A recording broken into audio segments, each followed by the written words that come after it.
Trailcam down, what did he see? A beaver, a badger, a fox or a bee? Trailcam down, what did he see? A beaver, a badger, a fox or a bee?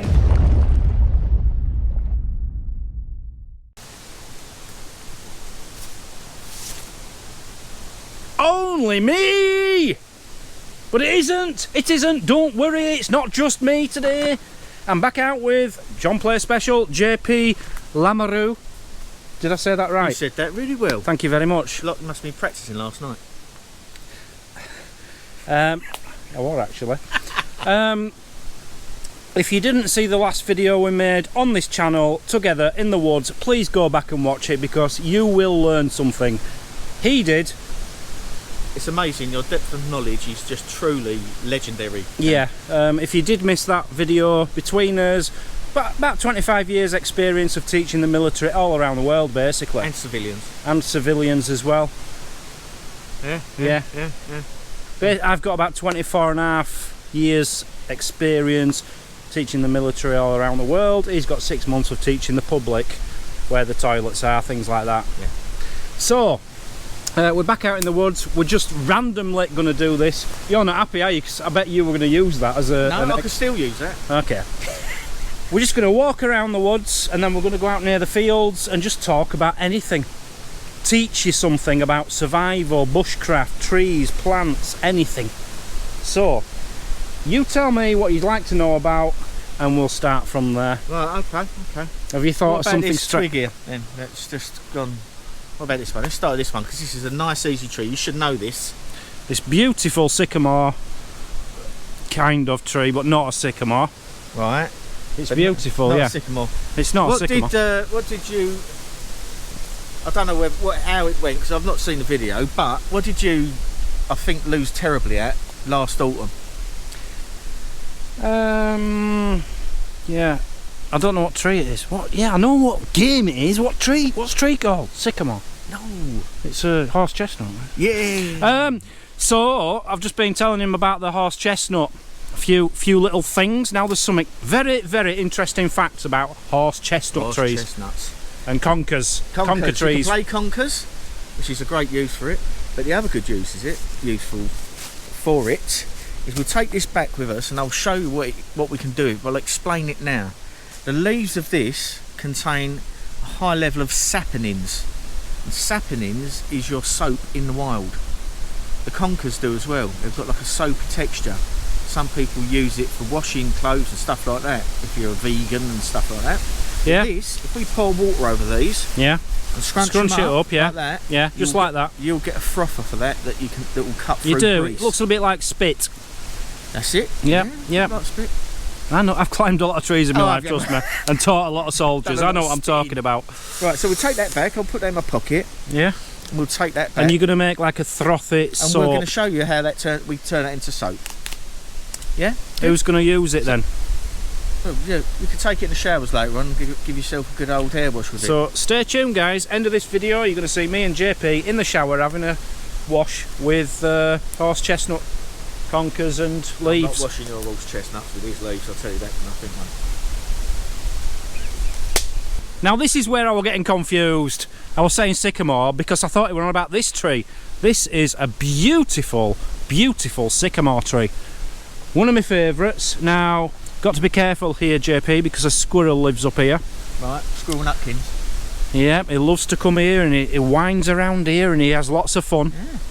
Yeah, very good. Yeah. So when you're learning trees, always learn the bark as well as the leaves. Not the woof woof bark, but the bark on the outside of the tree. Okay? If you don't know, this is bark. I taught him that. That is bark. Yep. And also learn the leaves. Yeah. As well, okay? This looks usually green. This looks a bit like a maple leaf. Yeah, same sort of family. Yeah, very similar. Yeah, like the Canadian maple leaf. Not quite the same shape, not but quite yeah. the same shape. But or size. But the other good giveaway of these, you'll get nothing like a maple leaf. These little helicopters. Oh, remember these when you was a kid? You remember when you're a child and you call them helicopters? Helicopters. Please, don't insult my adult viewers. Will you tell them what the real name is? Sycamore seeds. They're sycamore seeds. Yeah. And that's their way of dispersal. Are you not going to tell them the Roman name for them? The Roman? Yeah. The Roman all over your... What? The Roman name for the sycamore. Go on then, you tell me. No, I just thought you might want them to know. Right, okay. Are we keeping this basic? Right, okay. Oh, right, we're going to keep this as a basic. We're not going to tell you the Roman name for the Not the tree Roman name. or its seeds. No. But it's a sycamore Helicopter. and helicopters. Woo! Yeah, we know what they do. Please, Brilliant. please. And that's the tree's dispersal way of dispersing its seeds over a wider area. 'Cause Obviously. on a windy day, they'll catch, and you'll find them popping up all over the place. I'll get them all over my garden. So we're trying to make a survival video and educate you all, and all he's telling us is that helicopters fall off sycamores. We knew that when we were 2 years old. We did know that. Come on, make it better. Right, okay. Let's go and have a look over here. Hang on, where's my beer? Oh, it's on top of my bird table. There you go. Make you a beer. Camouflage, you see, fits in with the surroundings. Right, what can I teach him next? Anything you want, anything you find, I'll tell you about it. Elderflower, yeah? Yeah. Elder bush, elder tree. The elder, you can make a cordial. Which is it though? Is it a tree, a bush, or a flower? Well, shrub basically means shrunk, like a dwarf a shrub makes. But this is an elder tree, I suppose. It's not very small, is it? They get quite big. This is a smallish one, isn't it?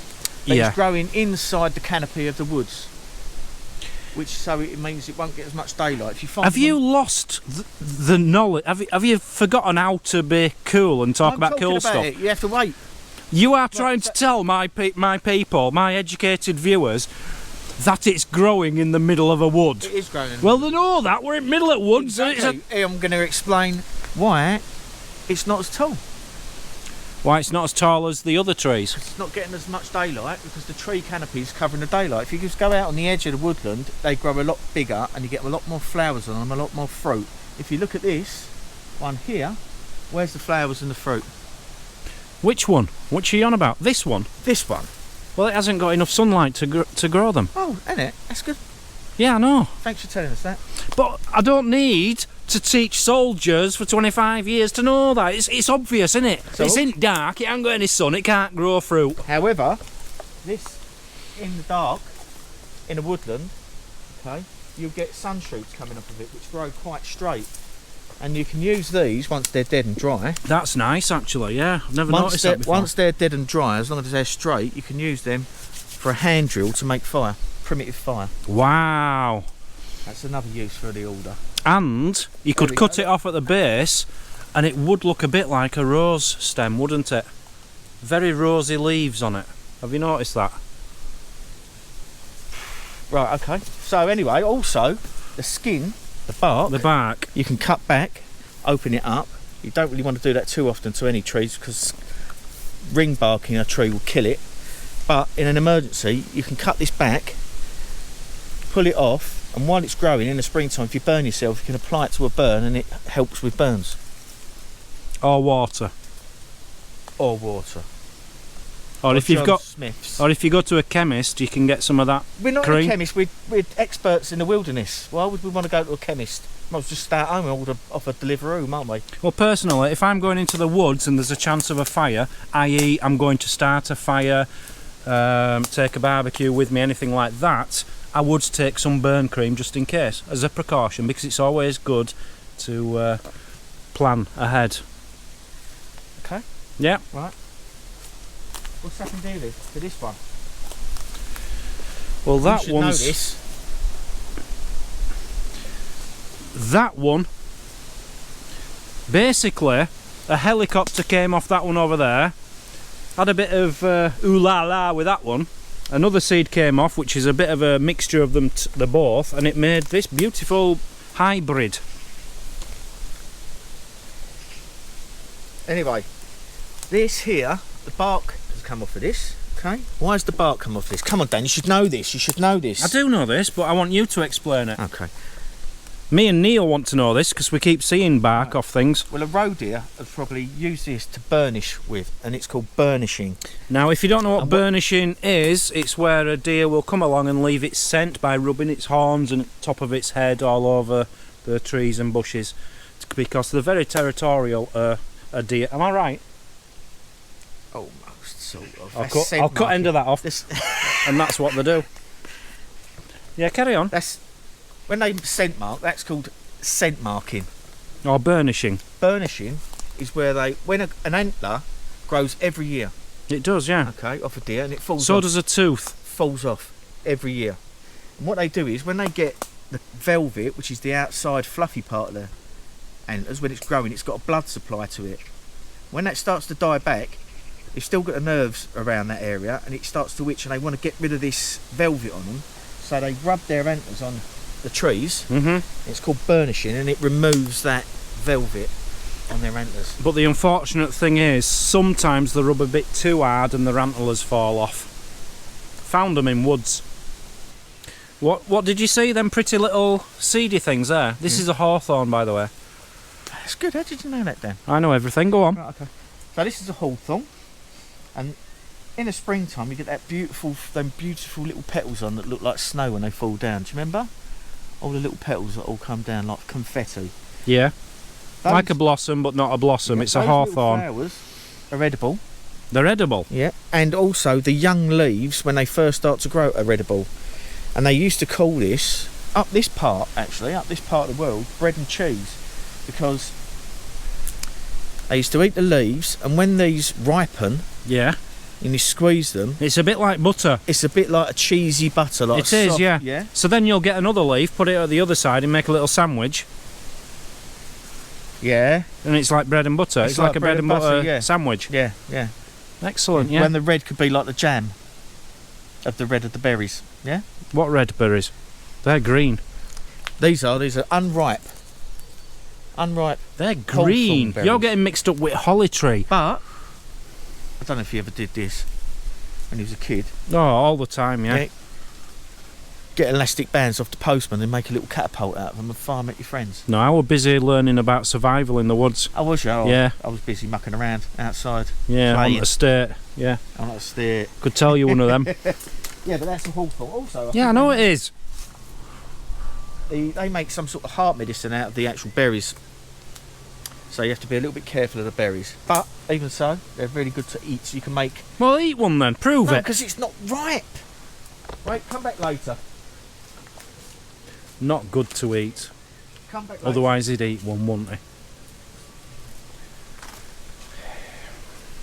So I've just been telling JP about woodpeckers. Now, I have caught on trailcam twice the most beautiful, great spotted woodpecker in here. Now, I've never seen a woodpecker in my life. I've heard them in the trees pecking away, but to catch this one twice on camera, it's just unfortunate I've not caught it on one of my best cameras, so it's not been the best quality. But beautiful bird. They're a stunning little beautiful bird. Really nice. So, he's just been asking me where would it be nesting if it's in here, and I've been trying to well, I'll let you explain what I've said. What you've said. So I've just got to regurgitate what you've literally just told me a minute ago. Re-speak, not regurgitate. Right, so the woodpeckers that you've got in here, the great spotted ones, the males will knock and they'll find an anvil, and they call it an anvil because it's basically a bit of dead tree. They'll find a dead tree that resonates. I've even seen them just stop a second, because that's getting a bit boring. So basically what I was saying is, when you hear them knocking, I always thought they were making a nest, in the tree. He's going off topic a bit. Will you explain the difference between the knocking noises? I thought you was going to do it for us, Dan. No, I want you. I'm trying to help you grow your channel, and please get over, subscribe to him. He will learn this stuff, and he will be able to teach you himself in the future. Right, go on. Talk about the knocking, the different knockings. They're not always making nests, are they? They're not always making nests. No, it's territorial and stuff. It'll be a territorial knock. No one gives a toss about your anvil. And what they generally find is a dead tree, which resonates and makes a louder noise. I've even seen them do it on electricity. Why did you have to use the word resonates? Electricity pylons. Use a proper word. They'll hit an electricity pylon, or they'll also hit telegraph poles because it's dead and it makes a lot of noise. They can use that, and the noise goes further to tell males that there's another male there. Right. Okay. Yeah. So that's what you just told me anyway. Yeah, but when we were talking about it off camera, it was more interesting, because I thought they were making a nest. No. You're saying something about the grubs then. Tell them about the grubs. No, tell them about the grubs. And the different knocking noises. Well, generally when they're finding grubs, they'll pick. They'll tap, tap, tap, pick, tap, tap, tap, pick. And what they're doing is they're listening and looking for the grubs that are underneath the bark of the tree or in the actual wood. Yeah. Yeah. Yeah. But if they're digging a hole, it's more of a drilling noise. Generally what they'll do is they'll find something like this, right? So an old branch that's come off. I can't really find an example over it. Oh, here we go. Yeah, he's getting bored. Let him go over there. Let him go over there. So basically, it's more of a tap, tap, tap, and then it stops. You know when you're a mile away and you can hear a woodpecker go tap, tap, tap, tap, tap, tap? It's probably trying to find grubs in a tree. Now, if you hear a woodpecker and the noise is more like a drill, it's more like a then he's making a house. Have you anything to add? Yeah, have you anything? Well, how would you say it? Oh, I don't. No, give me your impression. No, that was my impression. What's your impression? That's when you run around with a stick. Going Will you please give him your impression? My impression? Like that. Is that better? That's what my mate used to do when he. Becker? Yeah, when you're too small and you can't go. You're still growing up and you can't do it properly. Anyway, this is over here. Look, come and have a look at this. So this is where a branch would have come off a tree, like this. See where the branches rock back? Yeah, it's called a knot. And they'll find that. So it ends up like this. I'll get my finger right in there. And they'll open that up because it's started to rot down inside there, and that rot will go inside the tree where the woodpecker can make its nest cavity. So they'll open that up. Yeah. So there'll be a tap, tap, tap, tap, tap, tap, tap, tap, tap, like there, feeding.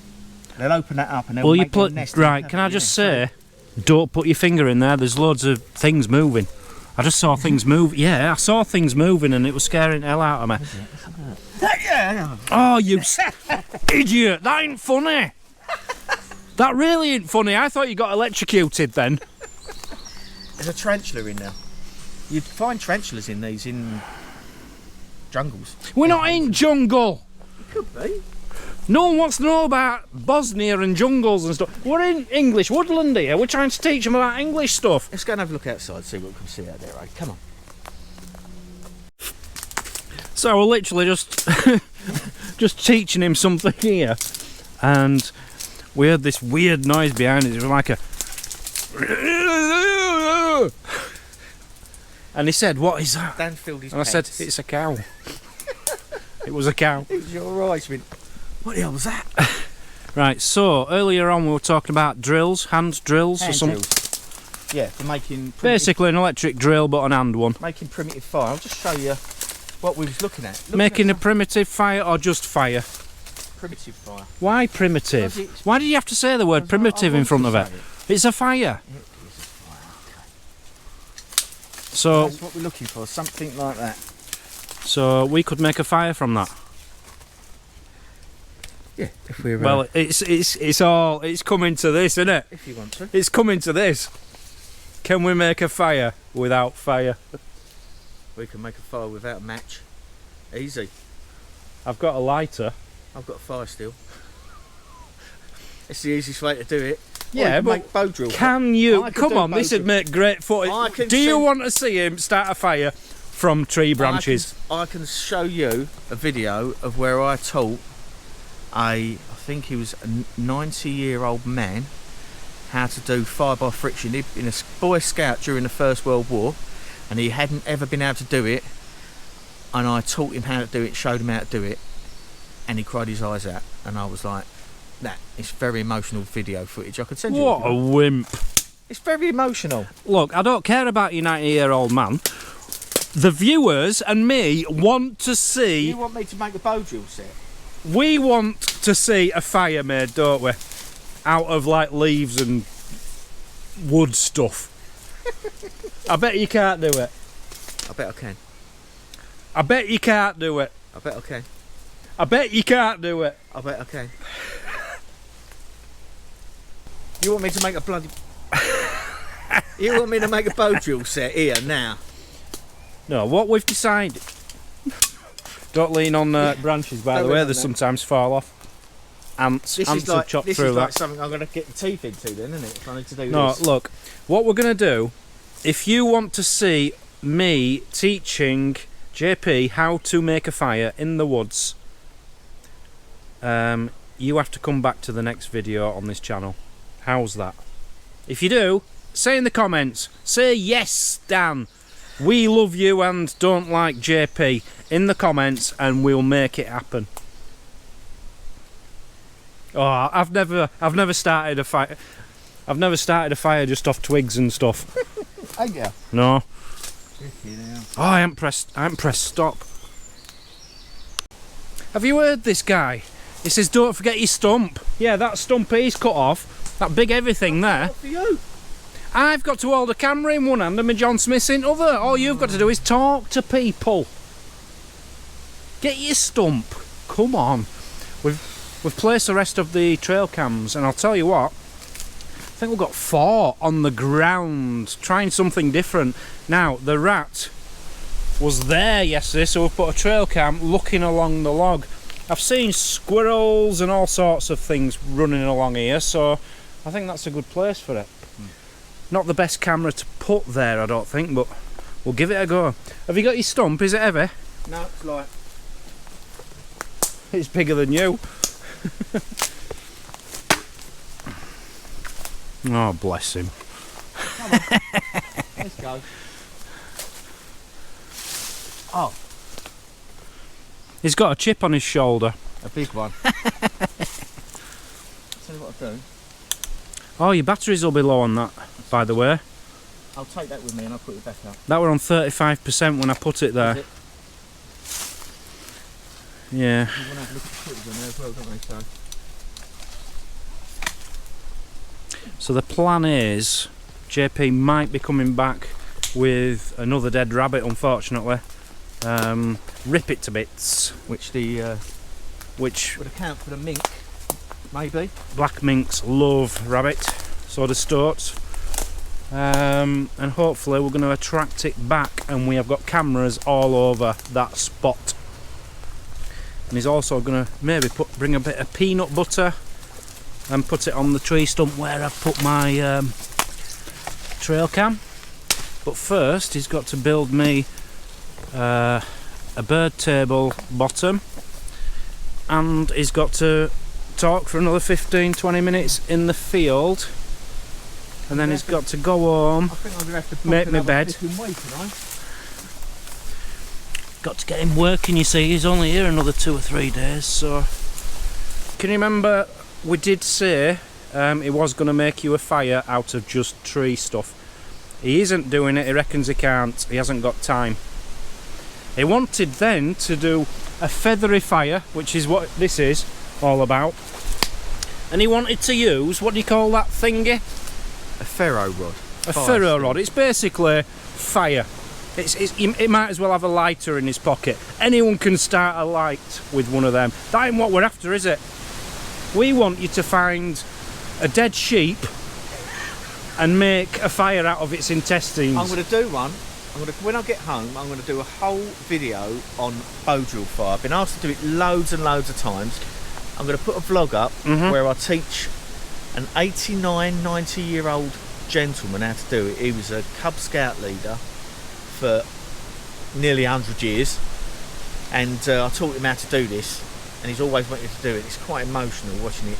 Well, Mazzy's just seen the footage and she was nearly crying. Yeah, it's really good. So I'm going to stick that on the end of my today's vlog. But when I get home, I'm going to do a full video on instructing people how to do bow drill, fire by friction. Because you can't do it in 5 minutes. You can't teach someone in 5 minutes. You have to go out and practice it, go back to the video and stuff like that. So I'm going to do a proper... So which channel will this be on? This will be on my one, JP Lamoureux. Oh, I'll have to leave a link in the description. You better get over and subscribe to that. 100%. So as long as, though, when you do get back, you have to give me the credit in your video for teaching you how to do it. Of course. It's only fair, isn't it? This, believe it or not, is damage caused by JP, by badgers. Badgers ripping into that to get to the ants or whatever was in there. There'll be beetle grubs around inside here, because this is just basically rotten wood, you see.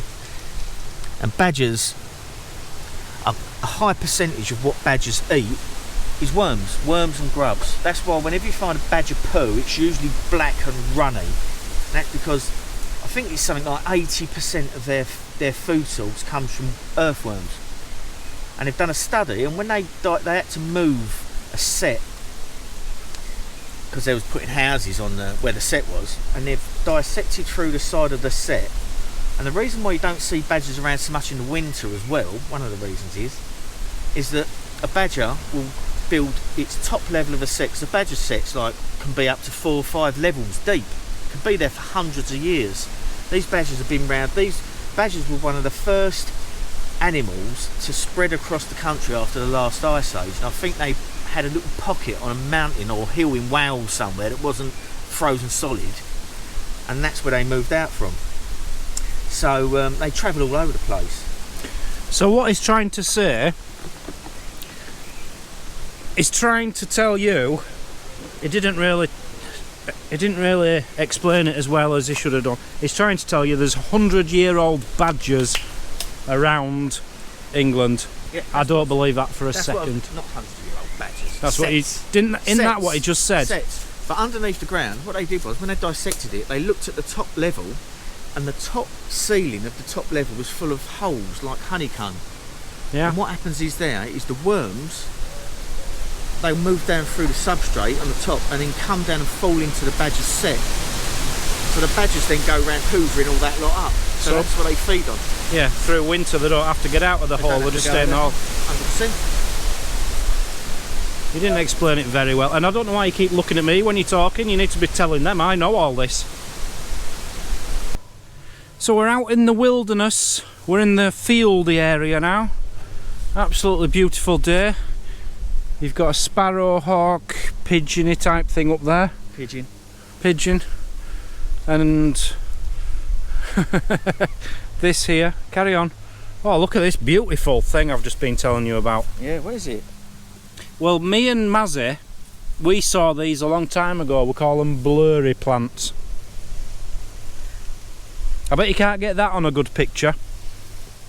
Blurry plants. Yeah, I don't care if you're a photographer, you will never get that in focus. It's just like a blurry plant. But you tell me what you think it is and what you think you know about it. Right, I'll tell you what I think that is. That's called meadowsweet. Is that right? It's called meadowsweet? Well, that's the common name for it. Right, okay. I'd give the Latin name, but carry on. Yeah. You said keep it simple. Yeah, let's keep it simple. Right, so it's called meadowsweet, not because it grows in a meadow. It's called meadowsweet because it's made out of sweets. No. Sorry, go on. It was used to flavour mead. Mead-o-sweet. That's where the name comes from. It's nothing to do with meadows. It's mead-o-sweet. This is a very, very important plant to us, to you as a wilderness expert, because this can offer pain relief because it contains salicylic acid, which is boring. Aspirin. Oh, she's just bought some. We just went to Tesco's and bought some. We should have come here. This is your wilderness hangover cure, mate. Right, so what would you do to make that into an aspirin? So I'm going to take a little bit of this. What, it's actual aspirin or something like aspirin? It contains salicylic acid. Right, so I'm going to show you this. Look at this. You get the bulb. Right, so this, you could chew this and make a drink out of it. You can use the leaves, and you can all smell that. Yeah, thanks. Is that nice? Yeah, my hay fever's going to be kicking off, yeah. It does smell beautiful, very sweet. I'm going to give you something now. Right. And I want you to tell me what it smells like. Alright? Yeah. So I'm just going to take the outer cuticle off the plant, okay? Yeah. And you'll probably be able to smell this. Speak up. You'll probably be able to smell this, yeah. But it will remind you something from your youth. Go on. Smell that. What do you think it smells like? Are you ready? Oh my God, it does. It smells like your fingers. What's it smell like? It smells like deep heat what you get in changing rooms when you're in the lads' changing room when you're 16. Yeah. Germaline. Germaline. Yeah? Yeah. And that smells like germaline. So if you could put some of that in, make a tea out of it. People used to use it as a painkiller for like any pain complaints, rather than, obviously they couldn't go to the pharmacy or Tesco's and get their aspirin off the shelf. So if So you know, can make a let's drink. go back 500 years, for Yeah. example, right? That's what you'd Could you use that after playing football to rub on your legs to make your legs feel Probably, better? you could probably make a salve out of that, like a deep heat, make a salve out of it, and then so a balm is like, you know what they call lip balm, and it stays on the outside of your lips. Yeah. Yeah. Well, that keeps the outside of your lips moist. That's a balm. A salve. Have you heard of a salve? What you rub on yourself? Not really. No, but everyone else probably has. I've taught you it, but yeah. A salve is actually a thinner, more buttery consistency, and that will soak into your skin. So if you want anything to soak into a skin, you need to make a salve. Anything you want laying on the outside, like a burn cream or something like that, you make a balm. Yeah, you got a bit boring towards the end, but yeah. Thanks. I taught him that. Very interesting. Full of knowledge. Don't forget your log. Got it. Don't be leaving any logs in field. John Player Special was talking about, what are these again? Horse chestnut leaves. Horse chestnut leaves. I taught him that. You did? And he was talking about how he can make soap out of them. Is that? High saponin content. Yeah. Yeah, you taught me that. I taught you that. Saponins. So we're now going to see it in action. Hopefully. And also you can do this with silver birch leaves. Right, stop. You're out in the wild. There isn't a water source. What are you going to do? Well, if there's no water source, you can't make saponin, so you can't have a wash. So you just have to be smelly. So it's another of your things. It's like his fire lighting thing. Doesn't work. You can't do things with things that are not there. It's like putting your trailcam out in someone's basement and hoping to get an eagle fly to it. Hey, it's happened. Only on this channel. Stay tuned, subscribe, leave a like and comment. Right. Basement wildlife. Right, let's have a go with this. So we've water. found our bushcraft water source. Yeah, and you're wasting it, you know. Natural spring. You know, there's a hosepipe ban on all around country apart from here. What are you doing? Get the saponins out, aren't Have you any idea how silly you look? You're just putting water on leaves. I? Yeah, don't you worry about that, mate. No, what's happening? It is. It'd have happened by I can now. hear it, I can hear it. There you go. What? That's the saponins in the leaves. Seriously? Yeah, I've had a wash in this. I did turn it into the Credible Hulk after I did. Would you wash in pesto? Because that's exactly what that looks That like. has taken all the oils and fats and crap off my hands. Listen. Squeaky clean. Right. So if you've got stuff on your hands that you don't want on there, you can also wash your pots up with that. I wouldn't want that on my pots. It's disgusting. Look. That ain't soap. That's just green It's slime. wilderness soap. You can't have Dove, can you, growing out of trees? There's not a Dove tree. Well, if you've got a water source, yeah, you can use Dove. You can use any soap with a water source. Why don't you just take a little bit of soap? You can get really small ones out of hotels, can't you? Tell you what, Or just don't wash, I don't. give up. Trailcam Dan, what did he see?